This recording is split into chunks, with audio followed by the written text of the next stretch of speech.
Cars Channel News and Review Car.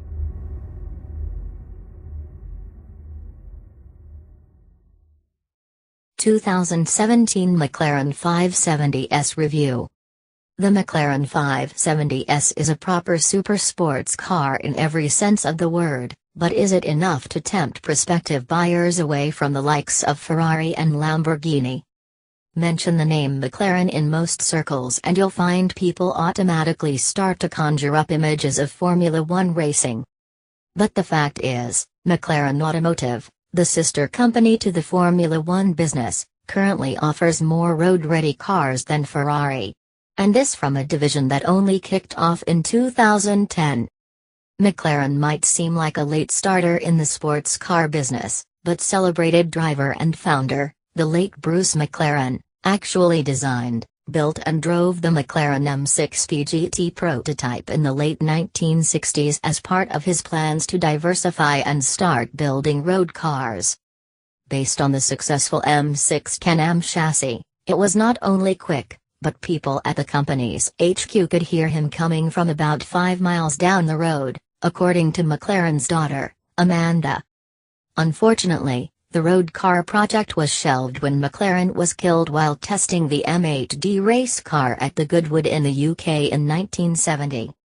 It would be another 22 years before the company produced its first production car, the now legendary McLaren F1, which, when launched in 1992, became the fastest road car in the world with a top speed of 372 km per hour, with the rev limiter enabled.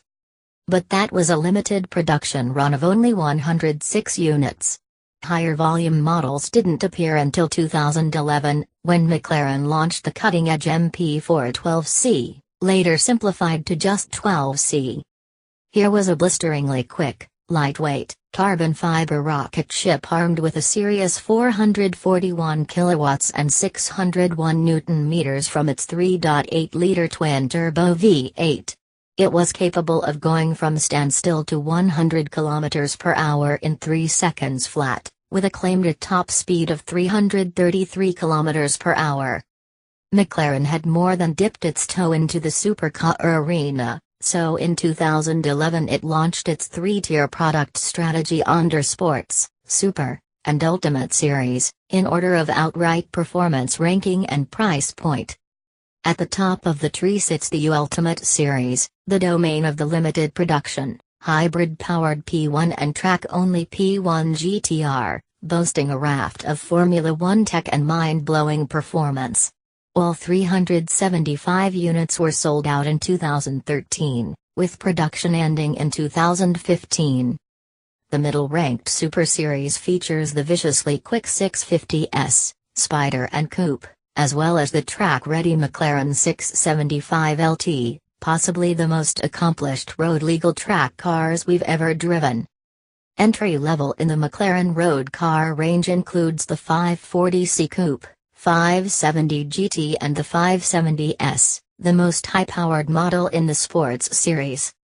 But to think of the 570S as an undercard contender in the junior supercar stakes would be a big mistake. This is a car that punches not like a super welterweight, but a full-blown heavyweight, with the gloves off. The fact is, it's not far off the main event, if we're talking the fight game here. It's got solid credentials, too: carbon fiber tub, engine mounted behind the cabin, rear-wheel drive, tricky dihedral doors and a lightning-quick 7-speed dual-clutch transmission that seems almost thought-reactive. It's also ridiculously light, 1,313 kilograms dry, even for this weight-saving obsessed segment. By way of comparison, the Ferrari 488 tips the same scales at 1,420 kilograms. In a world where each kilo saved is considered an engineering triumph, it's an extraordinary achievement and fast becoming a hallmark of McLaren road cars. And it would be lighter still if the car was constructed with carbon fiber body panels like its Super Series siblings, but that's where the 570S differs, instead using aluminium for most of its bodywork. All the right stuff then for proper head-to-head bouts with some of the quickest machinery on the planet. which is why the sports moniker would seem to undersell the car's ballistic performance capability, because in the end, we're only talking a few tenths between all three series. It even uses the same 3.8-liter twin-turbo V8 as its higher-priced McLaren siblings, only detuned to produce 419 kilowatts and 600 newton-meters, still serious firepower whichever way you cut it. Put the boot in, and after some momentary lag, the turbos kick in proper at around 3,000 revolutions per minute and unleash a level of fury even hardcore enthusiasts simply won't be prepared for. Yes, sports car is definitely the wrong description for the 570S, this is a bona fide supercar, no question. In the absence of a thoroughly measured track test, McLaren claims 0 to 200 km per hour in 9.5 seconds, and the standing quarter mile in 10.9 seconds. And all this from McLaren's least expensive Junior Series road cars. You can feel the torque pile on, and there's a feeling from the driver's seat the turbos won't run out of boost, ever. If I was a betting man, I'd say the performance claims by McLaren for the 570S are well and truly understated. If you're anything like me, you'll be desperate to get the 570S onto a racetrack, because while it might be a tad slower than the almighty lord of the tarmac, the 675LT, it's got similar levels of communication and chassis responsiveness that beg you to push on, perhaps to a level where even angels might dare tread, but seemingly without the nervousness and fear factor of some rivals. It's a combination of things, but mainly it's down to the magnificently tuned engine that never really feels, or sounds, stressed, despite its sub-4.0-liter displacement. This is top-shelf hardware and engineering at work here, maybe even a level above this rarefied segment standard. But then, that's also one of the McLaren's few drawbacks. It doesn't make those glorious sounds you get from the likes of a Ferrari, Lamborghini or even a current 911 Porsche Carrera S, at least not until the rev counter is knocking on 7,000 revolutions per minute plus. And then it sounds like a proper GT racer on the charge. Our Mantis screen tester was equipped with the optional sports exhaust, at around $8,000, and while it's significantly louder on the decibel scale, even at idle, it's by no means soulful and certainly not addictive like its rivals. But if Formula One style shifting is your thing, then the 570S has got you covered. The 7-speed twin-clutch gearbox isn't just good, it's brilliant. Upshifts even in normal mode are imperceptible and with the least amount of torque loss. Sport offers slightly more punch with each shift, and race is for track only. But if you're using your McLaren as a daily ride, there's no need to take the transmission out of auto.